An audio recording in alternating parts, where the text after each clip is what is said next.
তিনজন যুবক কাজের জন্য বেরিয়েছে, প্রতিমধ্যে 4টা স্বর্ণের টুকরা পেয়েছে। যুবক কয়টা? স্বর্ণ পাইছে কয়টা? মহা খুশি, খুশিতে বাকবাকুম। 4টা স্বর্ণের বড় বড় টুকরা পেয়েছে, আমরা আজীবন খেলে বসে খেয়ে যেতে পারবো, কিচ্ছু লাগবে না আমাদের।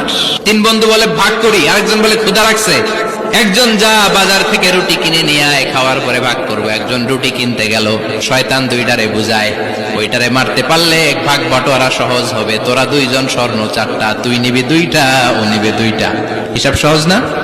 2 বন্ধু প্ল্যান করছে, ওইটারে মাইরা তুই 2টা আমি 2টা। যেটা রুটি আনতে গেছে প্ল্যান করেছে রুটির মধ্যে বিষ মিশায় নেই, তাহলে বিষ খাওয়া রুটি খেয়ে ওই 2টা সে সব পাবে, আমি পাবো, ভাগাভাগির কিছু নাই। 4টা স্বর্ণের টুকরার মালিক আমি। রুটির মধ্যে বিষ মেখে নিয়ে এসেছে, ওই 2 বন্ধু প্ল্যান অনুযায়ী ওইটারে ধরে মেরে ফেলছে। এবার মহা খুশি। এক বন্ধু কয় এবার তো ভাগ বটর আর কিছু নাই, তুই 2টা আমি 2টা, আগে খাইয়া লইস। খাওয়ার পরে এই 2টাও নাই, 3টা লাশ, 4টা স্বর্ণের টুকরা। এটাই তো দুনিয়ার জীবন, ঠিক কিনা? আসল জীবন কবর থেকে শুরু হবে, কোন ঠিক কিনা?